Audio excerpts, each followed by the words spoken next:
What's going on? This is Alexander from the Nerd Companion coming at you with the 2024 WWE Bad Blood card predictions. We're going to be doing 2 episodes, one with my boy Lewis and the other with my main man, Kantar. Hope you guys enjoy. Let's get it. What's going on, y'all? This is Alexander. You are plugged into the Nerd Companion.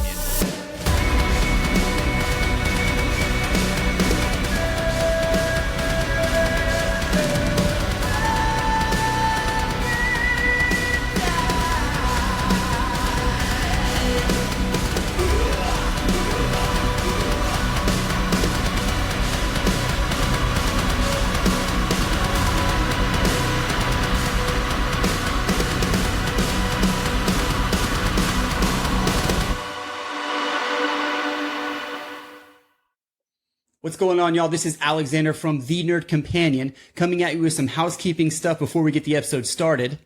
You can now watch video versions of the podcast on YouTube at The Nerd Companion. Make sure you throw a like, subscribe to get all of the video content from this point forward. If you do prefer to catch it on the audio side, we are still on Spotify, still on Amazon Music, still on Apple Podcasts, or wherever you get your podcasts from.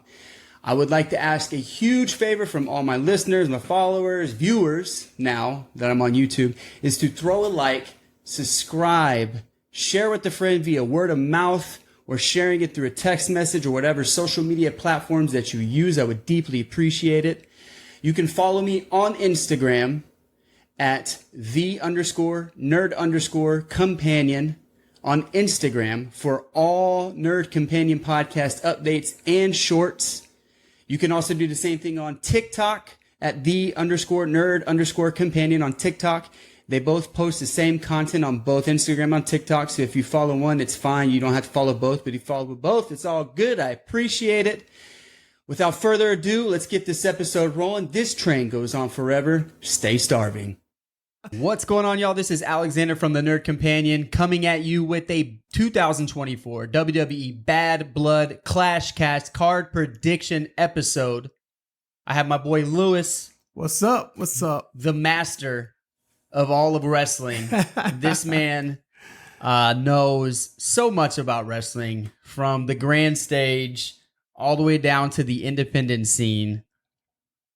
Lewis, give us, for all the new viewers that are tuning in now on the YouTube platform, give us a quick introduction of who you are if they haven't listened to the previous episodes. Yeah, sure. Lewis, of course, I worked with Alex, of course, during the night shift. Now it's a little bit different, but I'm still a night shift. Daywalker. Right. Been into wrestling since, about 7-8 years old. I know I talk to a lot of people. I always say, back to the Coliseum days. If you don't know what that is, that's actually where wrestling was here in Houston, Texas. I got to see many wrestlers like Demolition, Jimmy Superfly Snuka, Roddy Piper, Ooh, Bruno Sammartino. Got to see a little bit of him. Coco Beware, Junkyard Dog. I'm going down the line. Going way back. Even went to see wrestling in your houses back in Summit times, which is now Lakewood Church. In your house. Yes, sir, man. Those are the pay-per-views they used to have, and they were just called In Your House, and they would have different backgrounds. Let's just say In Your House. And what a transformation from that, at least from that advertisement platform, like In Your House, to individual names for those events. It's almost crazy to think that was a thing. Yeah, like it's crazy how they've changed, gone to, they always had their Survivor Series, Royal Rumbles, but everything was always like middle card stuff. Was like, like say, In Your House this, In Your House Texas something, In Your House this. And they would always destroy that set. I remember, what was it, Shawn Michaels, or who was it? I'm pretty sure Shawn Michaels got destroyed in a couple of those. Yeah. Like Undertaker. Yeah, got to see some of that too. I know. I forgot who I was talking to at work the other day. I think we were talking about wrestling. I was like, man, I saw it was Mick Foley. Back then he was Chainsaw. I forgot it was Chainsaw Charlie or something like that. Jesus, one of the greats. Yeah, along with Terry Funk. and they were fighting the New Age Outlaws, and I remember them throwing them in a trash can, in a big old trash can, and just tossing The dumpster? Yeah, the dumpster, Oh, and man. they just threw the dumpster right over the stage. I remember they got so much heat from that. I couldn't tell if it was kayfabe or for real. Bro, it was crazy, man. I was like, what? And, I'm like probably about 13, 14 years old, and I'm just going crazy, bro. Man, how much things have changed. Exactly, man. I've loved it, just seeing the transition of how wrestling has gone. Yeah. Scoot over a little bit. Get you. There you go. Cool. Yeah. Yeah, man. I got to see pretty much all those little errors that they had. They say the Attitude Era. I saw some of that. It's funny is that like we, as wrestling viewers and watchers, they say that nostalgia can either make or break how you view wrestling in this new era. But going back and watching Attitude Era, as good as it was so goofy. Yeah, it was, bro. It was a lot of goofy stuff. I feel like this new era is almost like a mature version of it. Not in the sense that it's like its content is for mature people, but like they're really playing out stories. Yeah. Long term. I feel like with the Attitude Era, it was just chaotic and volatile. But yeah, no, I like the way that things are going. Cold question. If you have a person that's like, hey, I'm looking into getting into wrestling, or has even shown the slightest hand that they want to get into wrestling, name top 5 wrestlers that you would tell them, like, hey, look up clips from these top 5 wrestlers that you think would draw them into the game. Whether that would be in talent or like in-ring talent, charisma, whatever the it factor is, like anything that you can think of what makes them unique and interesting and would have engagement as a new viewer. Just give me your top 5 and quick reason why. Like, man, 5 people I would say check out. I like the Edge. Edge was very he knew how to change from the heel perspective to the hero perspective. Yeah. His gimmicks, they were amazing. He was really good at. So I mean, of course, because he was also, like I said, he was only an individual wrestler, but he was a tag. He had tag team with his brother Christian. Christian. So I would say check out Edge. I would say Stone Cold was pretty good. Stone Cold, yeah. Yeah, because I mean, if you follow his career as well, from where he started from to where he blew up as Stone Cold Steve Austin, because you'll see the little transition in that as well. And he was $1 million man after DiBiase. Oh yeah, before he got. And you also get to learn, like I said, he was pretty basic. I would say he had basic moves, but he knew how to perform them so well where people were like, oh wow, ooh, yeah. He, to me, was the embodiment of the it factor. Oh yeah. Like he played towards the everyday man who was grinding and just had enough. You know what I mean? Yeah. Of like a work environment. Like if someone's like coming home from work and they're tired of their boss just riding them. And like you could turn on, and Stone Cold was like the person that they probably wanted to be, that was like giving the middle finger to the boss. Not that I would do that. If anybody's watching to my boss, I have great management. But like anyone that was just tired of the everyday grind, it was almost like a sense of like release. Like that was their aggression getting out. Like, yeah, maybe in another life. It's funny too, because like I got to check out some of that Vince McMahon documentary. Is it good? I'm only on the first It's episode. good. It's the next You'll watch enjoy between. it. So you get to see the whole aspect of where he came from and how he did it, because they talked about Stone Cold, because you had your wrestlers who made the next transition of Attitude Era and everything. He was the reason why that worked. He was the reason why, because he came out, did what he had to do. It wasn't the fact of, oh, I hate my boss and everything, but it was like he was what America or the viewers were like, man, that's how I feel. That's, I work at McDonald's flipping fries and I hate my boss. Yeah. So, you had somebody to watch, like, oh yeah. Yeah. It was definitely the era of rebellion. And not only that, but it also his lines that he came up with they just blew Classic. up. You know, it basically Stone Cold 316. You know, he came out with that. Austin 316 just said I whipped your ass. Yeah, he came that out because he was in a storyline with Jake the Snake, and at that time Jake the Snake had turned his whole he was character done after that. Yeah, he was pretty much done. He just turned into the whole religious character at that point.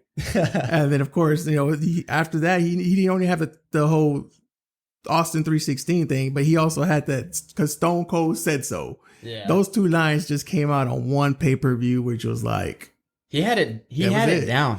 And if you look at interviews, he was like, I had no idea that was going to happen. Like he was just, I just spit something from the cuff, and then all of a sudden it was. That was law. And the funny thing is, I don't know if you heard the story, but when he did those promos, of course, we all know wrestling. Our boss his boss in the background, he was hearing everything. He was like, "Oh man, I'm gonna get in trouble for this," but he just saw that the crowd responded to it. So it was like, next thing you know, that's my man, Stone Cold. Yeah. Undertaker, bro, that man right there. You gotta check him out. This is your third pick? That's my third. I'd say Undertaker. So real quick, two current wrestlers. So do two, like if you could choose two, two so current last right two now. make them current wrestlers. All right, so someone's like, I need to get into I want to start watching today. Who are you want to start over? I know. Like I said, I've been watching wrestling such a long time, so I mean, I could give you a list of everybody. To pick 5 is very hard. Oh, I know. But current wrestlers, man. I gotta go with my boy Zila Fatu. Oh, extreme! If you guys have not checked out, it is man Zila Fatu, and check him out. He's out there a reality of wrestling in Houston. In Houston, of course. He's doing other promotions as well, but he is the son of Umaga. Mm-hmm. So if you guys don't know who Umaga is, check him out as well. I'm not gonna lie, I was an Umaga fan. People were like, who? Everything, but I was an Umaga fan. It's just something about a dude that big. It's just crazy. Yeah. And just give you an example. It's classic wrestling. In case you do it, but he's kind of like, Jacob Fatu right now. That's kind of like him, right? But Zila is right there, bro. He's got that rabid energy. Not only that, but he's transitioned that move to something that looks amazing. The Samoan Spike. Samoan Spike. It's not your normal Samoan Spike. It's not that Solo Sokoa. It's not like that. It's just totally different. Yeah. And it looks amazing. It's like, wow, that movie's killer. I cannot wait to see him grow. Not that he's not growing now, but I feel like we haven't even scratched the foundation of what this guy can do. And then right now in wrestling, man, who can we say right now, man? It's just so many people that I'm loving. I know everybody's probably gonna say you're picking on the Samoans, but my boy Jay Uso. Yeah, he's got that energy, dude. You got to go with him, man. He's the guy that walks in, like you could be at a mourning funeral and he could walk in and just pick everyone up. I feel like, you know what I mean? He has that, yeah, bro. He will. I don't want to use the word electrify because, going back off to the Samoan lineage and stuff like that with The Rock. But I mean, he has the energy to literally, like, you may not even be a Jey Uso fan, but if you're there, you're going to be yeeting. Exactly. You're going to be yeeting. You're going to be yeet. No doubt about that, man. So those are your 5, huh? That's who I got to go with, man. Because like I said, it's very hard right now to say it because you see everything going on. But those are the few wrestlers that I see right now that, if you watch them, you're like, wow. Like I said, Jay, you got to go back into the Uso brother, that career because he was tag team. Yeah. But as you see him transition into the solo career, I'm glad he got his shot. A lot of people are like, why Jay? Because he deserves it, man. This dude's been in wrestling for 14 plus years. And he finally got to a single matches, and he gets his tag now. And like I said, this past Monday Night Raw, he was talking about how people held him back. I don't think it was that they held him back. It was just he was just learning the business, learning how to make his moves better, and learning how to win the crowd, because I think that's the format of the modern WWE era is that they take wrestlers and they kind of put them in a group and they put them in like a mentor system and they teach them. And then once they're ready to fly, exactly, they take off. Like Randy Orton. You see, yeah, definitely Randy Orton. Randy Orton. You're seeing that with not so much because they're sticking together, but the Terra Twins, Damian Priest, and Rhea Ripley. Oh, I'm loving Damian Priest, bro. Yeah. I ain't gonna lie. First time I ever saw him, it was like, this dude looks like an Undertaker ripoff. You know, that's what I was thinking at the back of my head. But then, it kind of grew on me, man. Yeah. So same thing as Rhea Ripley, man. She at first she started off as this blonde-headed, cheerleader-looking girl in NXT. Then she changed her whole character, and it was just like, okay. If someone were to come up to me and say they want to watch wrestling, like top 5, I hate it because I just thought of a question before we went live. I didn't even think about it. I think I would have to pick Will Ospreay. Okay. If anyone's gonna I don't want to say anyone that you said. I would have said Zilla Fatu, for probably the same reasons why any Zilla Fatu fan likes, Zilla, is that he's raw, he's rabid with energy, and he's explosive. And he just has a way of connecting with the crowd. He could be a heel and people would still love him. No doubt. So I guess I cheated. I guess I did pick one. 2 would probably be Will Ospreay. I think he's very athletic. There's something about, I think he still has a little bit to go with his crowd work and promos and stuff. But in ring work, dude's easy top 5 best wrestler in the industry right now currently. Yeah. I would easy. If anyone's watching this and they want to watch anyone, I'd be like, go pull up any Will Ospreay clips on YouTube or anywhere. You're gonna be amazed at this guy. 2, I have to say AEW Ricochet. Ricochet. Ah, man, I don't know. I'm gonna say AEW Ricochet. I don't know, bro. No, I don't know, man. I don't know, bro. I know we're gonna try to get into this one here, but I don't know, man. I feel like some of his promos right now in AEW, his promo weak, man. So I wouldn't put him. Okay, so let's go back. Wrestling. The reason why I put them, and I was saying the reasons why you pick them is definitely in ring work. Promos, he's kind of. He needs some work. He needs a lot of work. But it's not a strong suit. Yeah. Just like there's a couple characters I would say that I would name that's not because of their in ring work, but is because they have that it factor. Yeah, they got the it factor. I would say, damn, I'm not prepared for that question. I'm gonna say, damn. You got 2 more, bro. 2 more. Jacob Fatu. I'm gonna have to say Jacob Fatu. I feel like we haven't even scratched the surface with him either. He's so new. I don't even think he needs to spit any promos. He could just sit there and look at the camera and just not say anything. And they could carry that his whole career. You know what I mean? Last one. I probably had thought of this in my vehicle driving and could think of 20 of them. But now that I'm on the spot, I can't think of it. Let's just get right into it, man. That's cool. We can do it. Defeat. We'll skip that one. We'll skip that one for another time. Okay, so WWE Bad Blood 2024, this weekend on Saturday. Card predictions. This card lineup, I'm really excited for pretty much every match on here because there's so many things that I think could happen. But let's open up with the singles match, Damian Priest versus Finn Balor. Okay. Their history there, I feel like, I honestly thought that they were going to draw this out to WrestleMania because of the history there. So when they announced this match, because whenever Finn was like, I'm not going to fight you now. I'm going to be the guy behind your back with the knife. And I thought they were going to draw this out for 3 months or for 6 months to get to WrestleMania. So we're getting that now. Maybe we'll get a rematch. But what do you think? How do you think this is going to go? I think they will be a rematch, to tell you the truth. What do you think is going to win? Or what do you think is going to happen? This time around, I'm going to say that I'm going to go off the edge and say that these 2 guys will probably see each other maybe 3 times. One going to Priest, one going to Balor.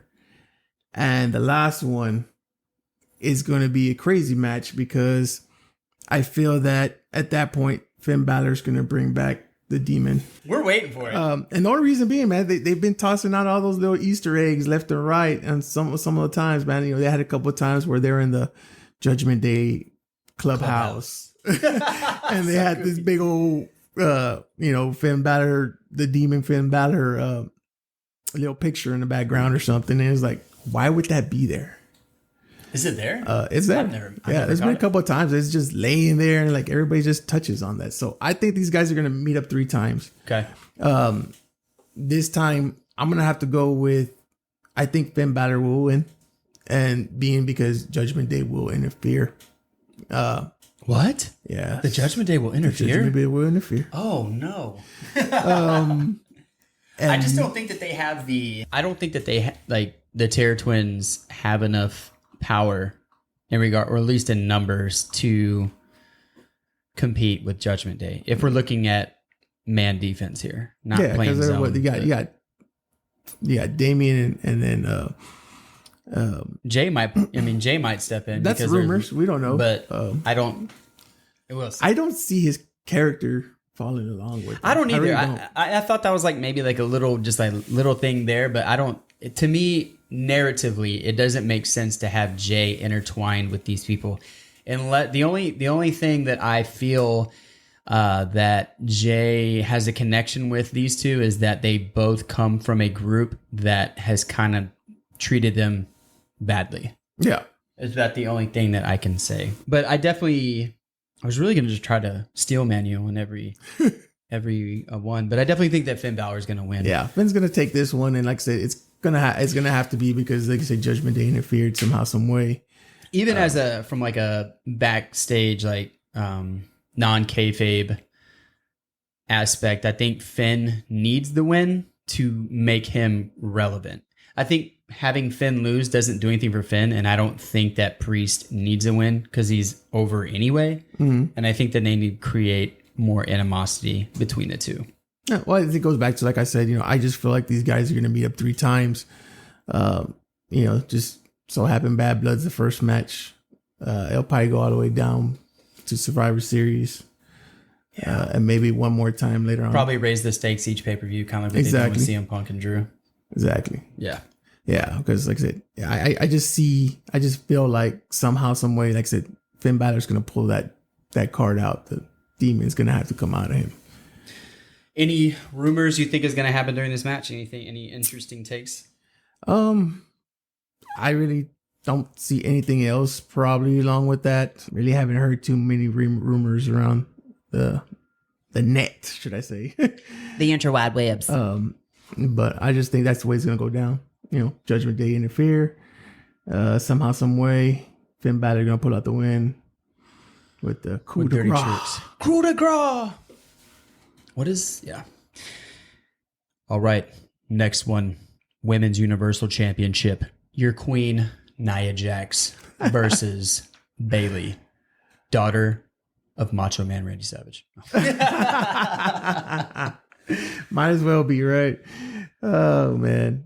That one's a little bit. I want Bayley to win. I do. But I don't foresee this seeing that. You know, I got a weird feeling on this match. We're going to see something where it's going to be Nia Jax and her duking it out. And of course, man, when you see a Nia Jax match, bro, she totally dominates. Yeah. You know, it's she has the size. And like we said earlier, you know, off camera and everything, she'd be the one woman that you see that ring fall apart, if anything. Yeah, it would have to be her. And I'm trying to think of who else it would be. But we were discussing the Big Meat Classic that happened on Raw. Monday. But Braun Strowman, I would have to say that it's gonna be Nia Jax winning this one, because I mean their storyline has really watered down, to tell you the truth. I don't think it's blown up as much as it was at first. It's kind of it looks like the storyline is now turned towards the fact that Bayley only won this match because she defeated her best friend Naomi. So Naomi. But that was a good match. That was a good match, but you know, it went down the way it did. I think Bayley's gonna win, dude. You think? Oh yeah, I think she's gonna win. How? I think how? With the elbow drop from the top rope. Macho Man style, yeah. You think any interference or anything on there? or Of what? course, after the victory. Oh, I can see where you're going with that. Yeah, I think Bailey's going to win, and then Tiffy time will happen, so I think she'll cash in. That would be interesting. If Bailey wins. And then Bailey turns her head towards Tiffy for a rematch. Yeah. Or, I mean, Tiffy may not even win. I think it's okay. I think that would be a waste of Money in the Bank. Yeah, well, I mean, the debacle this year with the men's Money in the Bank. Yeah, that was horrible. Too. That was. I mean, it was a good pay per view. I mean, it was okay pay per view, but definitely a waste. I definitely did not anticipate that's how that was going to go at Money in the Bank. But no disrespect to Tiff, I think she's definitely top 5 best performer in the WWE right now, hands down. Anything that she does in any of her matches, I'm always at the end of the match just talking to myself, going like how impressive she is as a performer. Mm-hmm. Of course, she has an amazing crew that that she trusts and makes her looks good, which is a part of the industry. But I definitely feel that Tiff is one of the best performers in WWE today, like hands down. Yeah. With that being said, I do not think that they will put the Universal Championship on her. I just don't think. I think they need to build that a little more, simmer a little more, whether that's through the Money in the Bank turn in or from a story. But I definitely think that Bayley's going to win. If she does intervene, I don't think Tiff will win.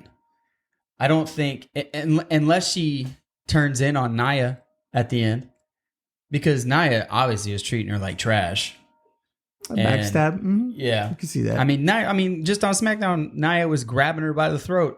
Nah, I remember seeing that. Like, as a human being, do not grab me around my throat under any circumstance. Like, I'm gouging eyes out with my thumbs at that point. Like, I don't care if it's just a threatening posture. Like, you're not going to get that close to me, put your hands on my throat. So when I saw it, I was like, how is Tiff letting this happen, bro? I don't know. Like, that's crazy to me. Yeah. I was just like, dude, she's being disrespectful. So I could see that happening. I didn't think about that. Tiffy has to see it, but I think her character is like playing like the dunce. Or maybe she's playing double agent. She's acting like she's playing dumb. I can see where possibly Bailey and Nia tear each other up, and next thing you know, Nia can't walk.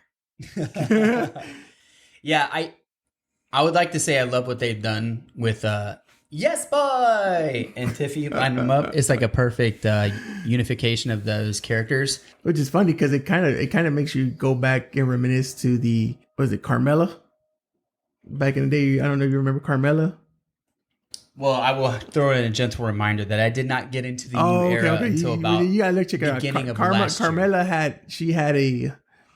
had a little so to speak associate. I forgot what his name was. He was in NXT as Script. I don't know if you remember that guy, Script.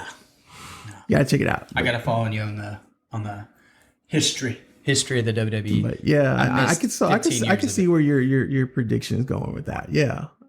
Do I think that maybe that it could be a better cash in at a bigger event? Yeah. But I don't see why they keep throwing Bailey at Nia. I mean, they definitely have beef, right? They're playing back and forth. Yeah. I'd be surprised if Bailey didn't win, though. I'd be surprised. Then look at. All right. This one I did not anticipate this match going this way. But the Women's World Championship, Liv Morgan and Rhea Ripley, with Dom in a Shark Tank. Or Shark Cage. Shark There you go. I ain't seen one of those in a long time, bro. Goofy premise. Oh my God. Like, to have him hanging from the top of the ring like that, bro. Everything comes full circle for Dom. Yeah, right. All over again. It's funny because explain to me what is the reason? What is the reason for having Dom in a cage? Well, I mean, as everybody who's watched wrestling knows, Dom has pretty much helped out Liv Morgan most of this championship run. Yeah. So it's like, hey, let's eliminate that. But So it's basically to get him out of so he can't help. So he doesn't help. But at that all. doesn't. But it doesn't mean narratively- that you got what 3 other Judgment Day people. And that's my argument. So- It's like, okay, you've locked up Dom, but you still have the other Judgment Day, which I can see, Priest getting involved, then Balor back getting involved. Like, it's just going to be like a I think it would. war. I think it would depend on where that match lands. I would say to see if we see Priest and Balor out there. So here's what I think. Personally. Well, I guess it can go either way now that I'm thinking about it. I said Finn Balor wins, which would lead me to say that Rhea Ripley wins this, just to kind of balance it out. But that's just how I'm thinking about it. I'm sure creative at WWE is like, no, we can have all the bad guys win. You know what I mean? Yeah. I don't necessarily think that so if the reasoning is they're locking Don up so he doesn't interfere, seems like a weird premise because there's other people Roadblocks. to get in the way. Sorry, I had a call. I was trying to ignore it. Got distracted. Who do you got to win? Well, I mean, like I said, I'm just like you on this. It's funny because the other day I was talking to my son about the matches and stuff. My youngest, Ezra. Yeah, that's a very common name, huh? It seems that way. Maybe we made a mistake. Right.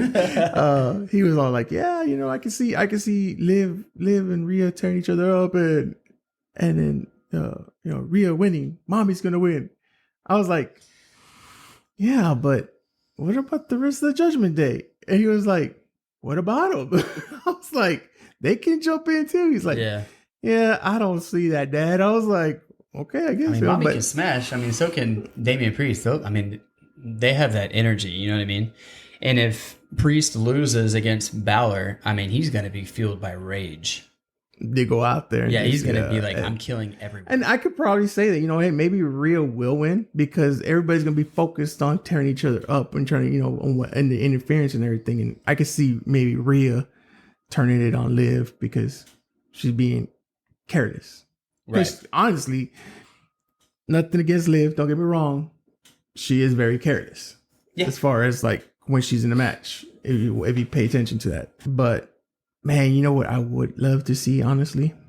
Tell me, brother. I would love to see Rhea win and out of nowhere have just somebody pop up. I don't know. Just somebody. Who? You think anyone in particular? Or are you being cryptic on purpose?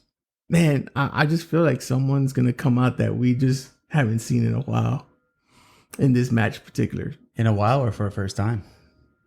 Oh man, I was thinking of you had something in mind. No, I mean, I'm just thinking because they've been dolls backstage. Oh, you think that they'll get involved? Are we talking about sick individuals? Yeah. So you think the Wyatt Six is going to get involved? I have a weird feeling. Okay, let's play this out. What do you think's going to happen? Well, I could see all the not necessarily what you think. Well, no, happen, like I said, play the scenario. All the craziness is going to be going on. Like, so maybe they have Damian Priest fighting Finn and all these other people, and of course, Rhea's over here, and Dom's going to be up there going crazy because he's like he can't get down. He's pretty freaking out because honestly, I don't think he's ever seen a jail cell in his life. Oh no, he did. He was locked up. Okay. You believe Dom. That beautiful mustache and mullet. Don't shave the mustache, Dom. Man. But I can see maybe the Wyatt family on. Is there a specific motivation as to why that might happen? Do the Wyatts have to have motivation? I think they have a motivation. Yeah. I think that their story is taking in the broken and empowering them. Right? Mm. Not to side rail bad blood, but if you look at the characters in the Wyatt Six, you have Dexter Lumis, who, in kayfabe did not have an opportunity, who was not showcased, exactly. Which looks amazing talent-wise now. Like, he's my favorite out of the Wyatt Six. Okay. With the dreads. They took all that time specifically so he can grow out his dreads. That's why it took so long for him to come out. Serious? I didn't even know that, bro. I was about to say serious, bro. You can't release the Wyatt Six Dexter doesn't have his dreads yet. Right. All right. Are they 9 inches long? You could have just All super right, let's glued it. debut them. You could have just super glued it, bro. Speaking of dreads, I liked the dreadlocks for Uncle Howdy more than the loose hair that they have. I don't like the hair. I like the dreads. Dreads? Yeah. If I were to grow my hair out again, before I cut it, I'm going to do dreads. Fetishes and all. I'm going to go full Loomis on you. Yeah. I've thought about it myself, my hair here, but, I've been told I'm a little bit too old for that now. Hey, never let that inner child die. The second you let that inner child die, you might as well start digging your own grave. Right. Is what I always But yeah, that's exactly what I feel. I feel like, you're going to have interference. Okay, so let's play off that. All right. Wyatt 6 comes out. Their motivation, at least, okay, so would you agree that might be their motivation just in general? Like if you look at their motivation is to take in the broken who have been left behind or trashed, and then to punish those who have taken advantage of those people. You saw that with American Made. Oh. Singling out Chad Gable because he betrayed his family. And I think White 6 is all about family. As twisted and dark as it is, they're all about family. So you see them punish them. I could see them beefing with the Judgment Day long term based off of because they claim their family, but they toss them out. And then possibly that's what would cause Finn Balor to bring out the demon. Then you'd have Uncle Howdy. Finn Balor demon. That would be nasty. That would be. I think that would be cool because because my heart race. I'm sweating. I think that would be cool because that would be a big push for Uncle Howdy. Yeah. Honestly. Oh, I'm getting palpitation. Heart attack. But then it would also be cool though.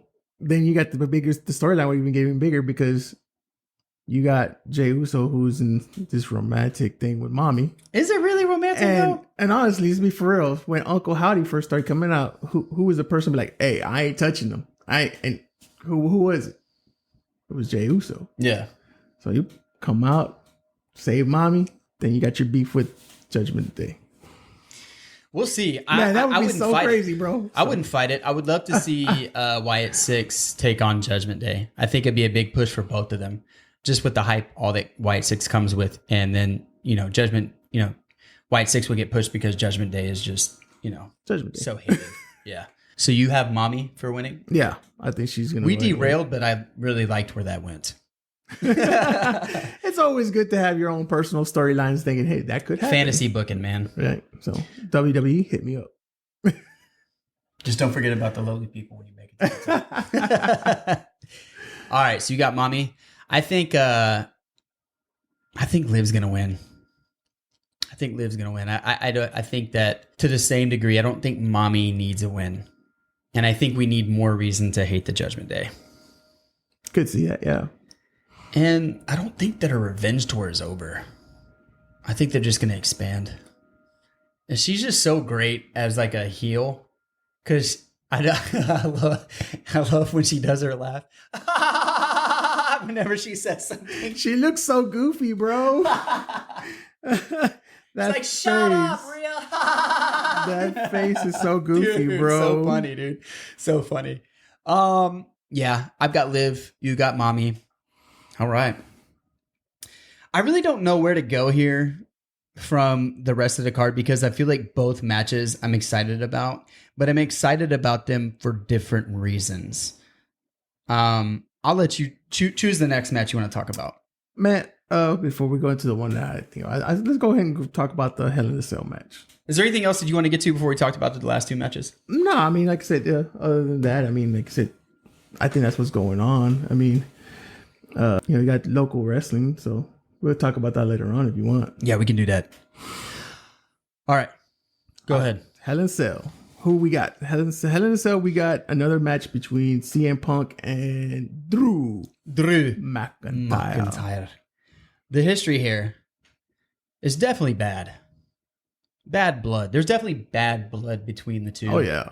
It's a perfect, PLE for both of them, to tell you the truth, man. Man. So explain Hell in a Cell. I'm a new viewer. I'm coming into wrestling. what is Hell in a Cell? Hell in a Cell. It's pretty much a anything goes match inside the ring. So you can use weapons? It if they're there. So are there countouts? No countouts. So are there submissions? You can submit. Okay. In Hell in a Cell. So the way to win is by submission or pinfall. Anything goes pretty much. And I've seen some crazy Hell in a Cell matches. Well, I mean, the original was awesome. Undertaker and Shawn with the debut of Kane. Undertaker Shane, bro. Oh, yeah. If we're talking about bump masters in the WWE, Shane McMahon is the O'Mac, bump bro. master. If I were to be a wrestler, I'd want to be the Shane McMahon. Bro. I'd want to take the craziest bump. I want people to look back like, do you remember when Alex took a Cody cutter or just took like an RKO off of the Hell in a Cell into the table? Like that would be... Bro, I was at the table ladders chairs match that he jumped off of the top of the Titantron, bro. There's so... I can't even remember them all because there's so many. I remember, I talk about Shane O'Mac. I remember he was talking about his match against Kurt Angle at King of the Ring. I don't know if you've seen that one. Mm-mm. So if anybody knows Kurt Angle, he's known for what? Perk? For his German suplexes. Yeah. He went down the line, German suplexing Shane O'Mac through the glass. And not only did he go through the glass with the first time, he literally had to push him through the glass 2 times. Because it didn't break. Because it didn't break. Yeah. And you talk about... I bet Shane was like, damn it. Bro, how can you take that pain, bro? Shane O'Mac, baby. But yeah, so like I said, if you really want to look into the Hell in a Cell matches, there's some good ones out there. There's some real good ones, There's some good ones. My favorite is the Shawn Michaels Undertaker with the Kane debut. Oh, where Kane came on, broke the door. When Paul Bearer, Undertaker, your brother died in a fire. You murdered your parents. Yeah, that was an amazing match. Yeah, dude, goosebumps. But yeah, so Hell in a Cell, lots of rich history there. Lots of bad history with CM Punk and Drew McIntyre. We had the last one, which was the rope or the cowbell. There you go. What is it? The strap match. Strap match. Cowbell is Cody Rhodes. Wrong universe. No, yeah. So this beef has been going on for a long time, and I feel like they've done a really good job of really building it up. And I cannot tell for the life of me if their beef is for real or not. I know, man. Sometimes it feels like it's straight up legit, man. Yeah. It's like... I've heard wrestlers say that the backstage environment has never been healthier. So that leads me to believe that everyone is cool, because I don't think if they were beefing that hard that it would be healthy. You know what I mean? But in the same degree, they sell it so good. I really cannot tell. Like usually you can just tell like, Drew's selling it hardcore, bro. Yeah. I mean, so does CM Punk. That's the thing, is that like they both sell it and they make it seem like they really just don't like each other. You know, taking his bracelet away. I mean, yeah. I mean, even not even talking about that, like just the way that they talk about each other. Like if you listen to them on interviews, like I cannot tell. Like they sell it so good. And it's not even like CM Punk, because I expect that from CM Punk's character, but like Drew, like I just genuinely cannot tell if he doesn't like him or not. Like I really cannot tell, which is why like this is so good to me. And it just means like maybe they really hate each other and they're just being professionals, which I respect. Yeah. But maybe they really love each other and they're playing a good role, which I respect. Either way, I respect it either way. Mm-hmm. I just cannot tell. And that's what like interests me about this feud, is because I just can't tell if it's kayfabe or if they're shooting. Yeah. And I think that's like one of the best things about wrestling that's hard to engage in nowadays with social media, and you catch people slipping, like giving high fives to another wrestler and they post it on, you know, whatever social media platform, like, oh, they really are friends. But like they have played their role outside of TV and into social media, which has to be tiring or exhausting, or you really don't like the guy. All right. Like when you're out there, when you're at home, like, hey bro, how you doing? You good? You ready? You ready for the match? It's hard to tell, which is why I like it. Do you think they really like each other? or hate I each mean, it's hard to tell, bro. I mean, like I Yeah. said, I've seen some of their interviews or even some of the camera TikToks that people are just catching them out, out in the streets and getting their autographs and some people are out there like, hey man, sign this, and people are like, say, F CM Punk, and he's out there autographing that. Yeah. CM Punk's doing the same thing. It's could hard totally to believe or not. Yeah. I feel like if I had a best friend, not even a best friend, but like a good friend that you wrestled with, that you worked with, like as guys, that they go back and forth. Yeah. Like, oh, expletive, you expletive. It's like they're doing it all the time and they're on like a grand stage doing it. So I imagine if they do like each other, this is all fun. So like, yo, you want me to sign FCM Punk? Yeah, I'll do that. That's funny. And CM Punk's probably like, you bastard, I'm going to get you back. Right. Like trying to top each other. So if they like each other, I'm sure they're having fun. They're selling it, which is like, because I can't tell. Every aspect of this, whether it's shooting or kayfabe, I am liking. It's like he does the autograph and everything. He leaves texting me, bro. Which you get a kick out of what I just did. I got you. I got you next. You're next, tag. Who do you think wins? Man, it's a tough call. Something in me says Drew McIntyre, but everybody knows what the fans want. CM Punk. So you really can't, I don't think you can give a loss to CM Punk.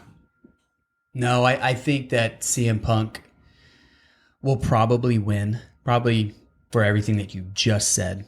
I want McIntyre to win. I feel like a lot of people, and I might be misseeing this, but I feel like McIntyre's not getting the credit where credit is due. I love McIntyre. I know you've stated you don't really appreciate his style in the ring. I'm not gonna lie. Okay. Yeah. First, I was like that. Don't get me wrong. I was like, man, this dude's boring me, man. But like I said, he's put in 110, 120, 130% in this whole Rival, which is like very interesting. Right. And it's not like one of the other stuff that he's had before where it's like, it kind of watered down. And Yeah. no, like I said, if this is legit real, bro. Like, I don't think they actually want to kill each other, but like maybe they don't like each other, but have a mutual respect for the love of the game.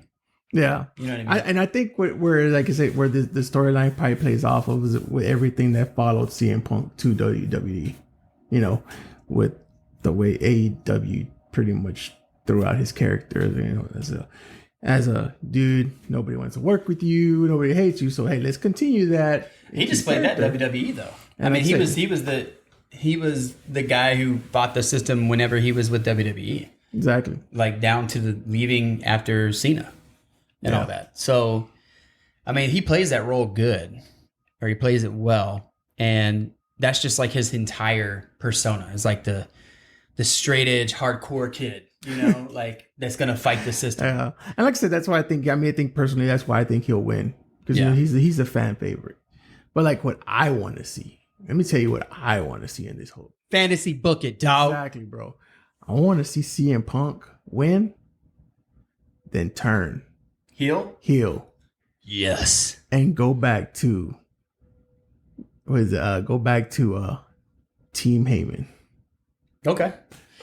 I want more heels. I want more That's what I want to see. That I want to see heels. Because personally, man, I love that CM Punk, the heel CM Punk. That's what I liked. Yeah, But just now running it's like, Renegade. Right now it's like, We might get it closer to Netflix when he's able to say what he wants to say. But a heel CM Punk, I like it. I think I might. As an adult, as a kid, I like the baby faces because you're a kid and you think that the world is like good. And then when you're an adult, there's something about, and maybe it's just me because I feel like I try to live every day as a good person, and then I get some sort of enjoyment out of a villain. yeah. Because you kind of like live vicariously through them, not in a way that I want to be an evil person, but like there's just like, But I think you're also brings out correct. the edge. Yeah, in I think you're also correct on that they'll probably drag it off a little bit and wait till a little bit towards the Netflix era. I'm gonna start calling it next Netflix era. the Netflix era. But I think that's probably what'll happen, and I can't wait for that. To tell you the truth, because It's gonna be sick. yeah, because that CM Punk was raw, bro. Yeah, no, it'll be good. I'm gonna say Drew's gonna win. You gotta go for Drew. I'm gonna say Drew's gonna win. I got CM Punk. So CM Punk wins. What does CM Punk do now? Because the feud is officially over, according to Adam Pearce. What does CM Punk do now? Day one after Bad Blood. After blood was spilled upon the mat, CM Punk rises, victorious. I think he starts to go shooting for the belt, bro. You think so? Because what's the next pay-per-view? It's going to be Survivor Series, right? That'd be a good. You know what? Let's say that, because I want to talk post Bad Blood into Survivor Series after we conclude the card. We'll go live with it. Okay, so we'll talk day one after Bad Blood into Survivor Series for what is to come. So you got Punk, I've got Drew. Do you think there will be blood? Of course. How much blood? That's going to depend on where the match lands. If that's the very last match, there's going to be blood. There's going to be blood all over the place. If it lands last. Yeah. Is the Hell in a Cell the one with the cage over the top? Like it's not a convertible cage? Gotcha. There's no... So you can leave the cage. It doesn't necessarily... If you're able to break the door, you're able to climb it and go to the top. But leaving the cage doesn't make you the victor. You have to win by pin. No. You got to win by pin or submission. So what is the point of the cage then? Aesthetics? Pretty much, yeah, I would say. Okay. I just think it makes it... You think they're going to make it on top of the cage, both of them? Man, bro. Those guys are not small guys. So if it does, I tell you what, if it goes to the top... CM Punk said he would die for this. So if they go to the top, I'm gonna say Drew goes through the cage. Poor Drew. Only being because Drew does not have any solid move that'll drive someone. Right. CM Punk's does. They go to sleep. Well, all he has to do, he forget the knee part. He just throws them on there. All you gotta do is hit that one soft spot. There's no way they're doing that. There is absolutely no way they're doing that. Do I want to see it for my own selfish reasons and risk the health of the wrestlers? Sure, because that's the rabid fan in me. But I would hate that as a person. Like, I would hate for someone to go through that cage like that. Like, oh God, I like you. Okay, well, maybe not through the cage. What if he just tosses them off the cage on top of the table? Not happening, bro. This era of WWE, no one is getting thrown off a cage. No. Man, no. I would love it. I was surprised to see on last War Games, Io Sky become trash can bomb off the. Do you know what I mean? Like, I was surprised to see someone jump off the cage because I was like, they definitely have taken a conservative route, for the best reasons to look out for their performers and their athletes. But do you think that if like CM Punk was backstage saying, "All right, Paul, I'm willing to take a bump off the cage. Can we do that?" Like, do you think they let them do that? Drew? Yes. Or Drew. Drew, yes. Because Drew's healthy. I mean, I don't think he's as bad as CM Punk. Drew is our age, bro. Yeah, he's but like 38. CM Punk probably has more injuries in him than Drew, bro. So I would see... It's not happening. I would like to see it happen, but it's not happening. All right, I want to make sure you text me when you see that. You're like, you're right. You're right, damn it. All right. I mean, because it's a Hell in a Cell. You can't baby the Hell in a Cell. Yeah, and that's my thing too. It's like, if you're gonna do Hell in a Cell, you better make it something, because that's a gimmick that has a lineage. There needs to be something crazy, and that's what I'm hoping for. I think my biggest fear with this match is that it doesn't live up to its hype. If this is the finale, let it go out in a supernova. Yeah. Do you know what I mean? Like, they've hated each other. And maybe they've been taking it easy. Man, you know what'd be sick? Back to my little story making up things, bro. Fantasy booking. Right? Fantasy booking. Man, to see Paul Heyman run down there with maybe some more ECW wrestlers, man, like Rod Van Dam or somebody, bro. That would be so amazing, bro. Just to see ECW, man, be around CM Punk. That'd be wild, bro. Paul's too wrapped up in the bloodline. Man, we haven't seen Paul in a while, so I don't know. All right. Okay. The last match, we have the Universal WWE Champion, Cody Rhodes, and the original Tribal Chief, Roman Reigns, going against the Bloodline 2.0. Put your ones down, hurry. We have the Tribal Chief, Solo Sikoa. Oh, got him. No. Hey, that's not my Tribal Chief. That's not my Tribal Chief. What do you think is going to happen? Give me your play-by-play leading into your victory. Who you think is going to win? I feel that, and you can set up with any previous history leading up to if you need to set the stage. I would probably have to go with saying that Cody and Roman are going to win. Cody's going to be the person who pins whoever he's going to pin. Okay. Who do I think is going to be? It'll probably be Solo, because I don't see anybody foresee. Nah, we got to keep Fatu strong. Jacob? No. Nobody pins Jacob, bro. Nobody. And maybe Roman takes care of Jacob outside of the ring.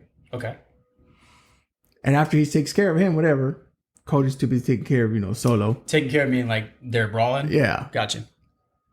And Roman has to leave to take care of the other bloodline towards backstage. Tamatanga? Yeah. Okay. Towards backstage. And I see Cody winning, but I would have to say, as much as people are probably going to hate me for saying this. No, dude. Do it. Fantasy book it.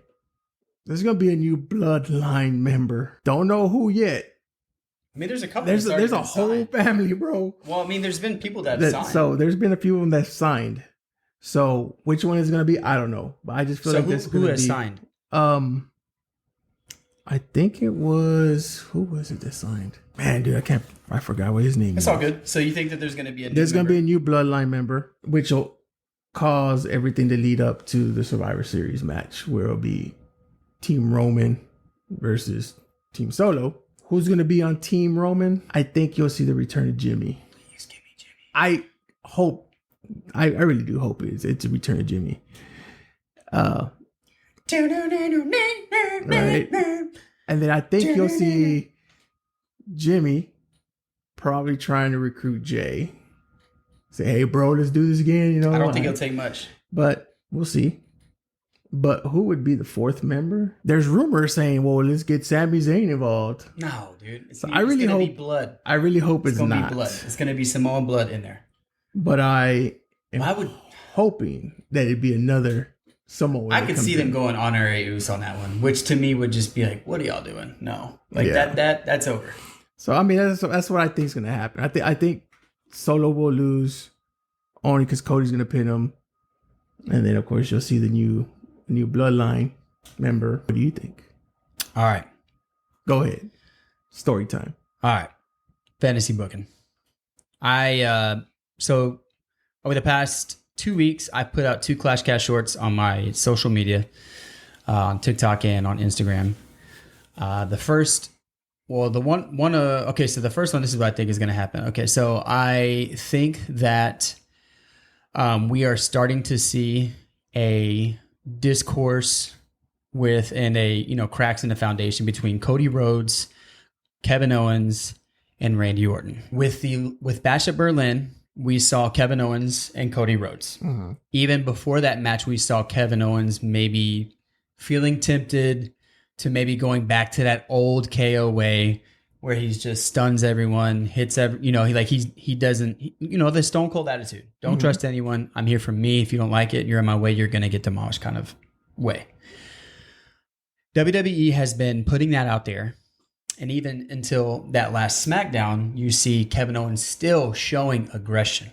Mm-hmm. Okay. I believe that the WWE, and I'm kind of going over what I've already said in the ClashCast shorts that I put out, but this is kind of just have longer time to go over it.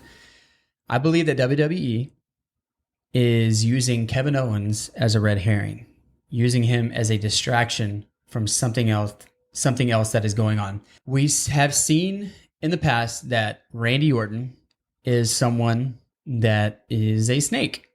Think about what a snake is. There's an old parable. I'm sorry to derail again. Of a man in the woods. He's hiking, he's in the wilderness, and he finds a snake that is injured. And the man picks up the snake and he says, hey, you need some help. And the snake is like, why would you help me? I'm a snake. He was like, well, the man says, well, you're in need. I see that you're injured. I want to nurse you and get you back to health. And he's like, you shouldn't do that. I'm a snake. And so the man was like, no, let me show you my good heart and take you in. So he's camping in the tent and he's nursing the snake back to health. The next day, the snake is getting better, but still is not able to do what a snake does.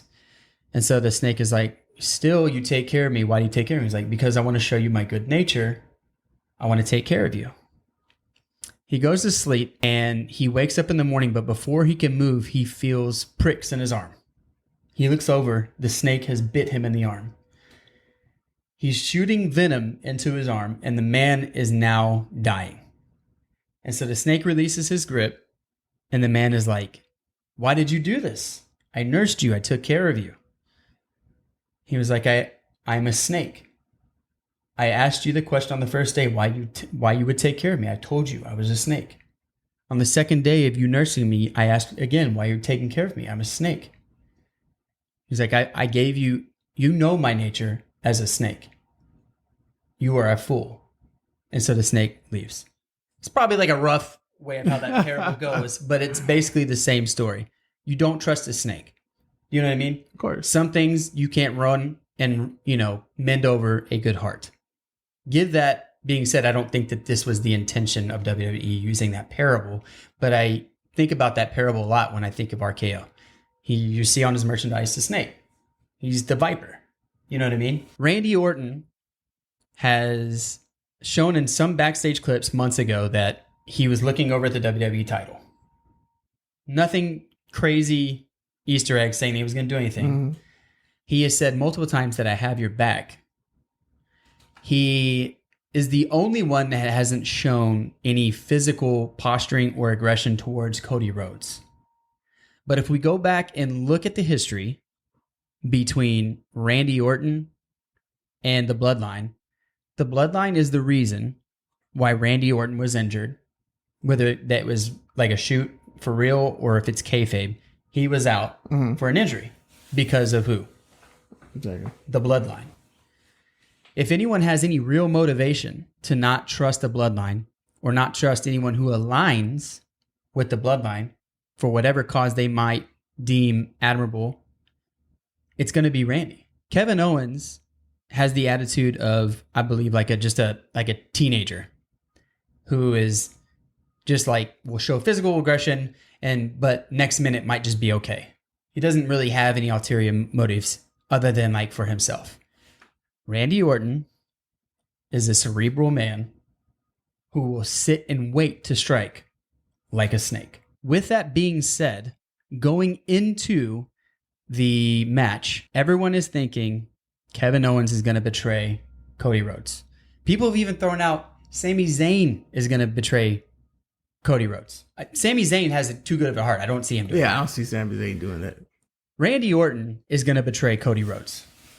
Randy Orton is going to RKO Cody Rhodes at Bad Blood. Roman and Cody are going to lose that tag match. The Bloodline 2.0 is going to win. You might see other Bloodline members come out, but I think that Solo and Fatu are going to win.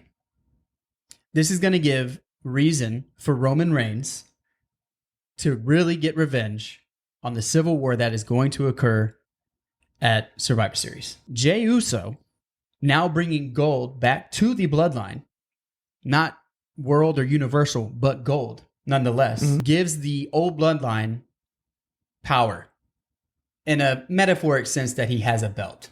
Yeah.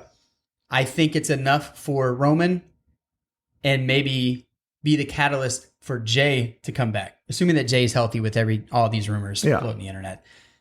So I think we'll see Jey, we'll see Jimmy and Roman. I don't know how it will happen, but I think they'll come together. That's going to be them versus the Bloodline 2.0.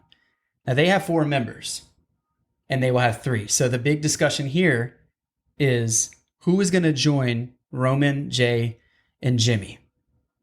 It could be another Bloodline member. I hope it's not Honorary Uce. All due respect to Sami Zayn. I don't think that that's the story that needs to be played. I want to see Zoe Fatu, bro. I would love to see that too. I ain't gonna lie to you. I would. But that's basically how I think that match is going to go. I think that they'll have the upper hand. I think it's going to be a banger match. I think that Cody Rhodes is going to get betrayed, and it's going to cost them the match. It'll cause animosity between Roman and Cody. It'll also cause animosity between Cody and Randy. So here's the thing. People have been talking about Survivor Series War Games and saying, okay, well, how does Cody, as a Universal Champion, the face of the company, stay relevant? Well, the way to do that is to book him against somebody at a major PLE, like Survivor Series, against someone who is relevant. And if we get the betrayal at Bad Blood, that's going to be hot going into Survivor Series. Randy Orton versus Cody Rhodes. That gives us a banger match for the Universal Championship. That we have War Games with the Bloodline. That's what I think is going to happen. Okay. Book it. Book it. I had a lot of time to think about that. That's what I think is going to happen. I hope you're listening to this, Paul. It may not happen, but I think that's my big prediction that's been brewing over the past couple weeks with the this match. Whatever the bottom line is, whatever the outcome is, Bad Blood is going to lead into Survivor Series War Game. Yeah, that's the bottom line of it. I mean, regardless to it's like I said, my story, your story, it's going to be something that's big, and that's why I say the Drew CM Punk match may be second to last match. Then you're gonna end up with this. I would think that's gonna be the headline. I would love to see more of the CM Punk at the end, but we'll see how that plays off and everything. Yeah. Good story. I think that Hell in a Cell should be the last match though, because I feel like there's gonna be blood in that match. Yeah, of course. I feel like that should be the last one. Like, how do you raise the cage and then have all this blood on the match? And like, okay, go out there, boys. Then you're gonna have someone complain, too much blood, too much blood. No, bring the blood back. It's bad blood. Okay, so we've concluded the card predictions. You want to talk about Road to Survivor Series real quick, or do you have any last thoughts? No, we can go on. I think I've said what I needed to say about going into Survivor Series. I man, like I said, I feel the same way. No doubt about it. You know, I know we're jumping way ahead because we still got what. After Bad Blood is Survivor Series? Month. Yeah, I think so. It has November, yeah. Man, this year's going by fast. Too fast. So fast. We were talking about it just right now. We were talking about how WWE Raw's coming to Houston, and that's going to be the last Raw I don't know if I can make it. TV. After that, it goes to the Netflix era. It's going to be the first Raw I missed since getting back into wrestling. So, but yeah, I totally agree. Something big has to happen here at Bad Blood to lead into Survivor Series and just make Survivor Series what it is. Yeah. Always has to. Yeah. And I just hope that, it'll lead to something big. And I agree with you. I would love to see Zeta join Roman and them, but the main thing of that though is the hard part I see is I just don't know what contracts that Zilla Fox has. It's not that, it's just Zeta and Jacob. They've always been a team. They've always been a team, so that's where it's kind of hard for me to see some stuff. Maybe you go in thinking that Zilla's been on Roman's side, and you see betrayal again. Because I don't think even if at Survivor Series and War Games with the Bloodline, even after that, I don't think that the Bloodline story is over. Oh yeah, The Rock is coming back. There's just too many of them. Well, The Rock is coming back. When The Rock comes back and gets involved, that'll be their premiere, and I think that's going to be the end. Do you think it'll be The Rock against Roman? That's good. Yeah, that has to be it. I think everybody wants to see that. Everybody. Well, no, I feel like that's gonna be it. I think that Rock is gonna align himself. He's adopted the heel, right? People love him because he's The Rock, but his character is a heel. Like, he's gonna align himself. I don't even want to say he's gonna align himself with Solo. I think that what's gonna happen is that at War Games, Roman's team is gonna win, and then The Rock is gonna get involved and be like, what the fuck is going on? Like, you know what I mean? Like, I'm sorry, we'll bleep that out. What is going on? And he's going to get involved and be like, I am the tribal chief. Yeah. You know what I mean? Or he'll do something. It's going to cause friction between Roman and The Rock. But that's so far ahead. I have no idea where it's going to go. Is that, and I've also heard the rumors of, I know once again we're jumping ahead of time, the rumors of who's, John Cena's final match going to be? CM Punk. You think? Yeah. There's rumors he's going to be Braun Breaker. Last one. So I guess we'll close out the card predictions and start getting into other wrestling conversations. I don't like that Braun Breaker went face so quickly. I think he should have rode that dark horse a little longer. He didn't have to he didn't have to keep the belt to be a heel. But what if that's just a cover up? Could be. I mean, he's a part of the Scott Steiner family, man. Steiners. Yeah. I mean, I can see him just maybe using that to maybe get that rematch. Yeah. But then I don't see them taking that belt away from Jay anytime soon either. So, nah, he's gonna hold it for a little bit. He's gonna hold it for a couple PLEs. I'm excited to see Jay do his thing. For a moment there on Raw when he was talking about Finn, did you watch that? His little promo? Yeah. For a minute there, I thought Jimmy was gonna come out. I never thought about it. I never thought about it until I was watching. I was like, oh no, he's talking about family. Like, is Jimmy gonna come out? Yeah, I so felt that way too. I was like, I was getting goosebumps. I was like, here comes Jimmy. It was either gonna be Jimmy or I was thinking maybe Rikishi was gonna show up, bro. His dad. I really thought his dad or someone was gonna show up. But no, but yeah. Yeah, I thought Jimmy was coming back. Who else? Who else we talking? But like I say, Carmelo Hayes and Andrade. Those have been banger matches. Yeah, it's been amazing matches. I love LA Knight's shirt with him as George Washington on the boat as the United States champion. Like, what a badass shirt. Like, what? Oh, man.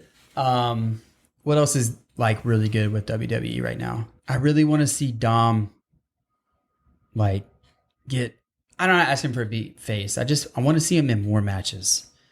I feel like when he did the Destroyer on the apron that one time, I was like, this dude has it. Let him run.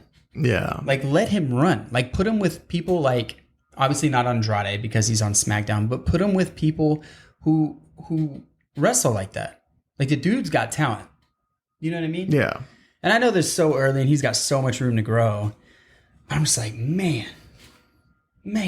What year do you think Dom will be face? I say give him another year. You think that soon? I think I'll give him another year. And I think at that point, we won't have Judgment Day anymore. They have to break him up somehow, some way. I mean, Finn can only be so much of a stable. Say again? I think Finn can only be so much of a stable. Yeah. And that's why I think Finn needs to win. He needs win over Priest because they need to keep Judgment Day relevant. I mean, because who else we got? We got Carlito. Bro. And JD. Bro. JD's talented. Like when you a JD fan? I am. I'm a fan of his work, his in-ring work. That's all I'll say. He's definitely talented. I think. I mean, we're gonna see a huge breakout with JD McDonough for sure. Couple years maybe, but he's definitely talented, a wrestler for sure. Which goes back to the whole thing where it's like you put a veteran wrestler with younger, less experienced wrestlers, less experienced in regard to, they don't have enough, I'm not saying that they're less experienced or anything, but like, it's always like any job you have, you get put with a mentor, they kind of show you the ropes, they train you, they're your mentor, like, hey, you did this good. I think that's what they do. And that's Finn Balor's role right now. Yeah. And I don't necessarily think that Finn Balor has a problem with that. I mean, he's not putting his body on the line. Dude's like 45 years old. He's not throwing his body out there. He's relevant as a name. They're putting him in story. Like, it's like the perfect position for that person at that age to be in. Yeah. To be put into a story match with, like, for instance, with him and Damian Priest. You get to have those bangers, but then throttle back and like take care of your body, still train, be that mentor for those younger wrestlers. Mm-hmm. And I just know he's having a blast. Yeah, because I mean, if they choose somebody like that, to be around somebody like Finn, and Carlito's, he's a vet too as well. But I see Carlito more of he can do some promos. He's done promos. Yeah. So you I don't get to see him wrestle that much, so it's hard for me to determine like his style of wrestling because he doesn't get like a lot of. It is lucha. It's lucha. He's a big lucha. But, I would hate to see someone like that. Yeah, I mean, like I said, I remember seeing him too, man, back in the days when he first started. I'm thinking in the back of my head, he was a knockoff Razor Ramon. Can't even do the. He'll always be Scott Hall to me. Hey, yo. Oh, man. What another great. But, yeah, I mean, I can see, like I said, the breakup of the Judgment Day, and we'll see what happens from there. And then, of course, Dominic's going to have no other choice but to... And probably by then, the whole Liv and him will probably be over with as well. After When this Saturday? the whole breakup thing of later on of Judgment Day, because I don't see Liv being a part of that too much. How do you see Dom becoming face? Like, is there a mechanic you see like happen, like, you know, being the catalyst of how he becomes face? Maybe him being the reason that Judgment Day breaks up. Okay. I think that, but defending his dad. I think it'll come full circle defending his dad. Okay. I think it'll come to a point where he like wakes up and like defends his dad. Because I feel like, I don't know your relationship with, you know, your parents, but I know that like for me, I had like a really rebellious time when I was a teenager. But I always, you know, when I came back and made things right, I'm sure as a parent that meant a lot. And even if you're looking at the scope of like that being a story, I think that'll mean a lot. I think that will really push him as a face. I can see that happening, and then of course with that happening and that being the last of Rey Mysterio, because yeah, like I think that will be his like his farewell. That's the storybook ending, pretty much. Yeah, for any father, for him. Yeah, I can see that happening probably. Like, but when? No, I think he's got years for that. A year, so yeah. Because I can see right now Rey Mysterio is pretty much doing the same thing Finn Balor is with LWO. He has all these guys underneath his wing. Yeah. And he's taking them as well. So I personally think that's why factions are made. Because I mean, you got people like we said earlier, Randy Orton came out with Legacy. Yeah. You know, he had Ric Flair, Triple H, and Batista. Like what a like that team was like, that's like Rushmore status. Like all of them could easily be on any given who's your, you know, Mount Rushmore wrestling. Right. All those, every single name. Yeah. And then, like I said, you know, of course, you know, the whole betrayal is what made him blow up after that. So he's a snake. Shouldn't trust a snake. But then who else we had? Was it Cody Rhodes? No, it wasn't Cody Rhodes.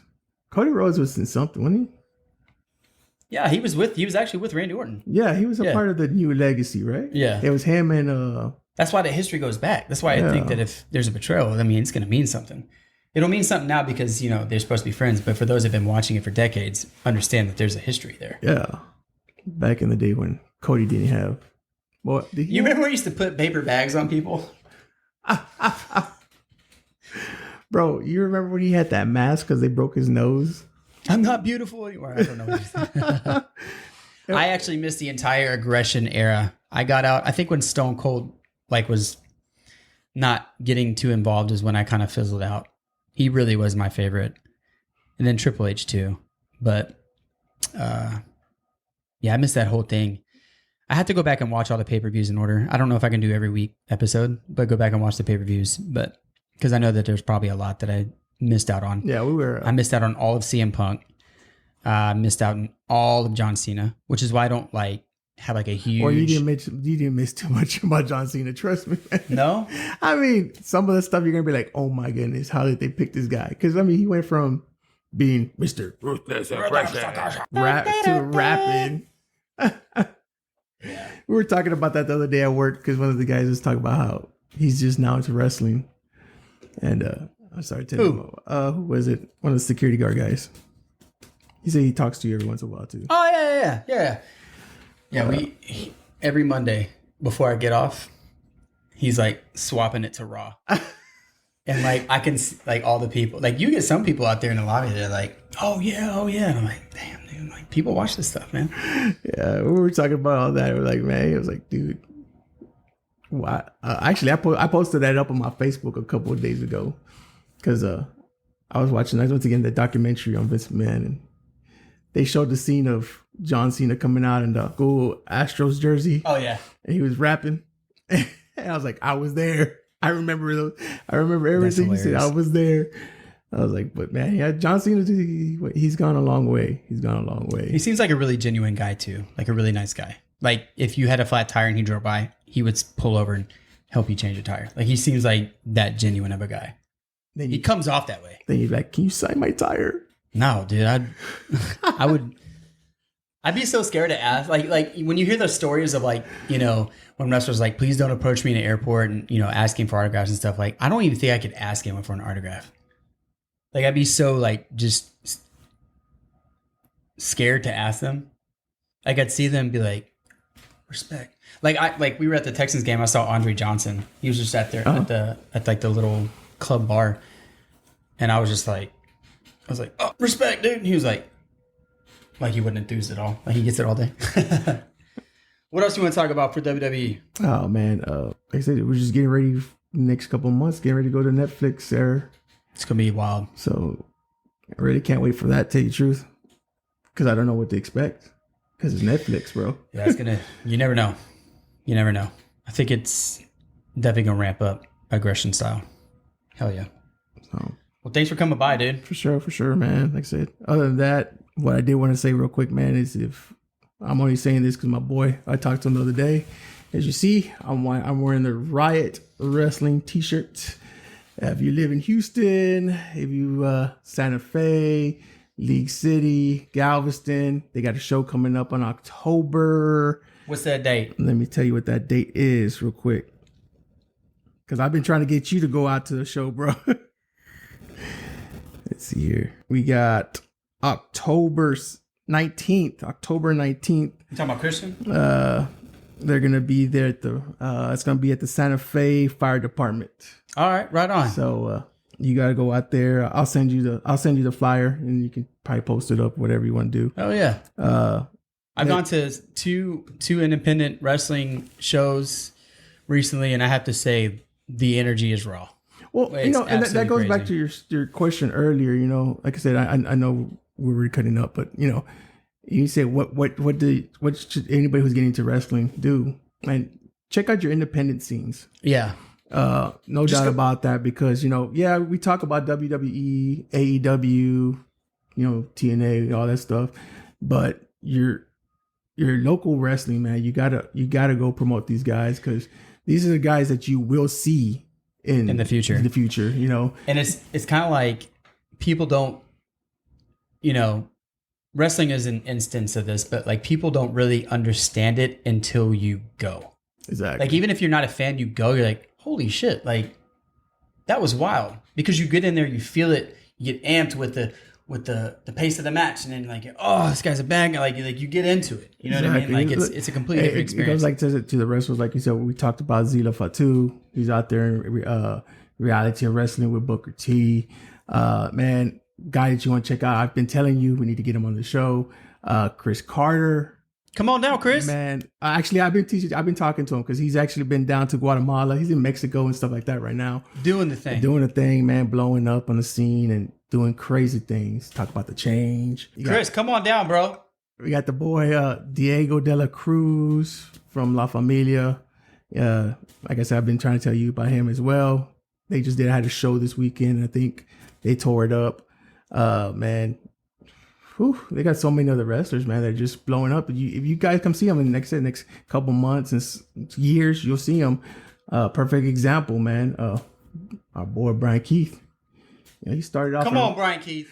Reality of wrestling. Come on man. down to the Nerd Companion, bro. He's a AEW now, man, hanging out with Chris Jericho. The learning tree. Teach me something. Bad Apple, teach me something, man. So yes, man, check out your local wrestling, man. Like I said, here in Houston, we got Riot. We got the ones that you want to go check out. You know, we have Reality of Wrestling. Yeah. Texas, something out in Pasadena. It's a great time to be a wrestling fan. Honestly, man, I personally, my view is, I think Texas is taking over wrestling, man. That's right, baby. So if you're not from Texas, you don't know. If you ain't Texas, you ain't. But yeah, man, shout out to my boy Chevy and his partners out there in Riot Wrestling, because I can't wait for that show, to tell you the truth. They got the new champion that I told you about, Jay Davis, the Rockweiler. Yeah. So you're in the area, man, go check it out. Support these guys, man, because they need your support. And they work hard for it. Oh, trust me, bro. All the time, grinding. Like I told you, Chris Carter, man. Like I said, you've seen some of the stuff he does. I dude jumped off of a fire truck, bro. Just swanton dive to somebody. And in fact, I don't know if you saw the last clip from last month's where the dude just threw him right in front of me, in front of a chair. Oh, like he threw him right in the crowd, and they're like, "Get out of the way, bro!" I couldn't react. I was like, You probably just like stunned. I was like, and then the guy's like, "Hold on." I was like, "Did you get hit?" I was like, "No." It was like. It's funny. Even if you did, like it's fun. The crazy part is like they like I say it's in the fire. This is inside of a fire department, bro. The ring's in the middle of the fire department, bro. Surrounded by chairs. That's what's up, dude. And bro, I think they broke like 10 chairs, bro. The energy doesn't get better than that. You know what I mean? Like you go to these shows and you're in the moment. You're really screaming, "Holy!" Man, the kid, I ain't gonna lie, the kids get into it. My kids get into it like crazy, man. My son Aaron and Ezra, they sit there with their phones like trying to get it. Yeah. But yeah, man, check out your local wrestlings, man. And like I said, hopefully with today, and like I said, we can hook up, man, do some more, get some of these guys out here so you can actually hear their stories, support them, and check them out. You know, I know I told you I'm trying to work on getting Zilla. I wish, dude. I'm gonna get him, bro. That man's way too busy. I'm gonna get him somehow, some way, man. You heard it here, bro. I'm gonna get you, man. Somehow, I'm gonna get you in here. Oh man, that'd be crazy. I told my wife the possibility of getting him in there, and I was explaining who he was. She's like, "You better mow the yard. You better clean the house. Everything better be spot." I was like, "Okay, babe, chill. Like this is just a conversation." I gotta turn the studio to a green room, bro. I was like, "Damn, step it up around here, man." No.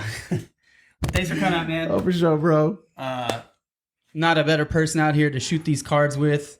Hopefully get you out here for more of them. Oh, for sure, I've been begging this man for months. He's always too busy. The last thing that we did was what, was it WrestleMania? Yeah, I think half a year ago.